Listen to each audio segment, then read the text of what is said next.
ખબરોમાં બન્યા રહેવા માટે બેલ આઇકોન દબાવો અને એબીપી અસ્મિતાને સબસ્ક્રાઇબ કરો. ભારત બંધના એલાનને ગુજરાત પેટ્રોલ પંપ એસોસિએશને સમર્થન નથી આપ્યું.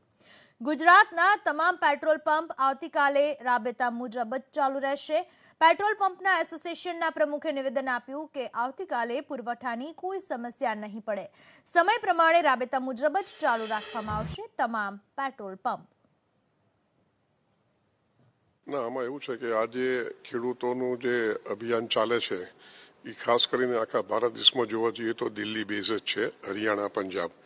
આપણા ગુજરાત રાજ્યમાં કોઈ ખેડૂત સંગઠને આ બાબતે કોઈ વિરોધ કર્યો નથી.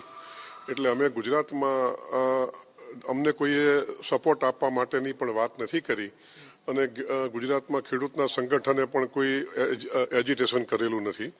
એટલે અમે ગુજરાતના તમામ પેટ્રોલ પંપ ડીલર એસોસિએશને નક્કી કર્યું છે કે અમારા પેટ્રોલ પંપ રાબેતા મુજબ ચાલુ રાખવા